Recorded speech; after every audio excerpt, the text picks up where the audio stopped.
Honest J. Nowak. Oh yeah.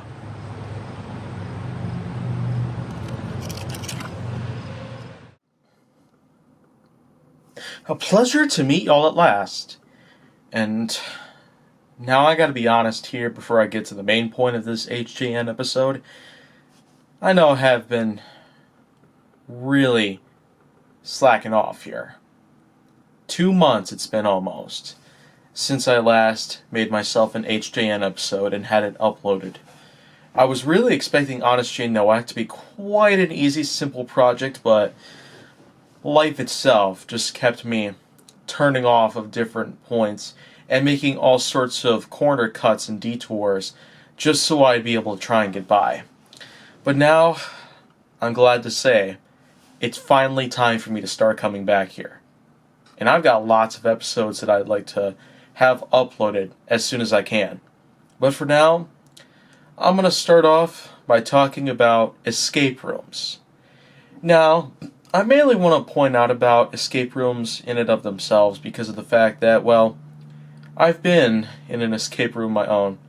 It was Age of Sail themed, as in, there was this one little adventure I had with a small group of mine during a birthday party showing nearly 3 years ago that all we had to do was to solve all sorts of puzzles just so we'd be able to escape the remnants of a certain pirate shipwreck.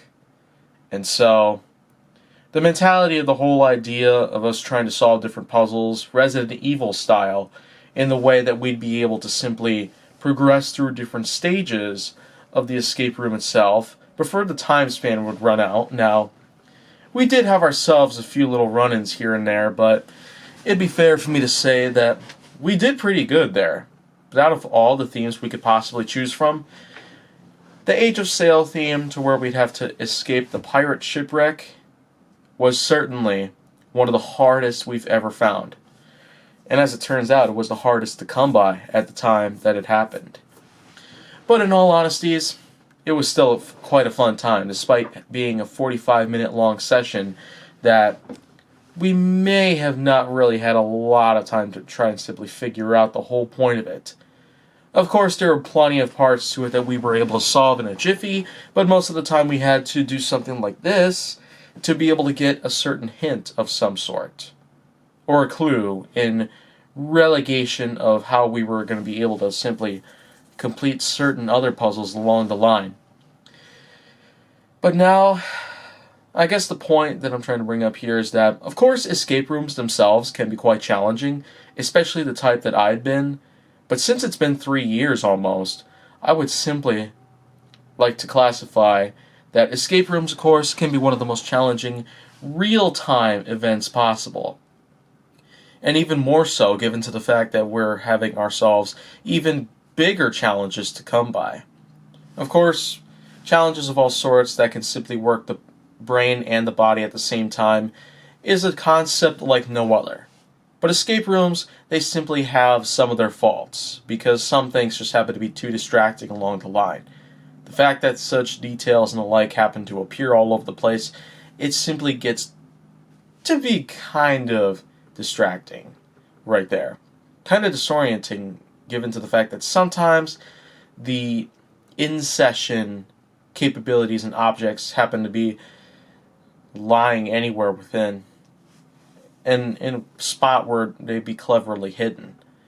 But in a way, it does give us some time to try and at least observe our own surroundings, to really push the boundaries of our abilities, to really exceed our level of awareness and our opportunity.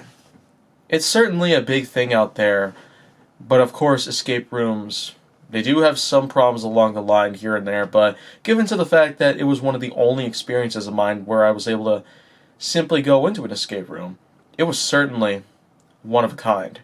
An experience like no other in a way.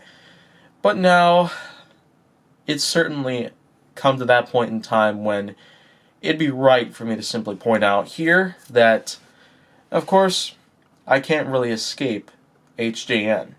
It's an escape room like no other. It's certainly going to be a lot of puzzles just so I can be able to try and get out of here.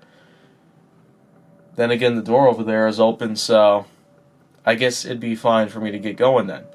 So if you want to see more, go down to my channel. Make sure that you like, subscribe, comment, follow me on social media, and stay on the Hollywood side.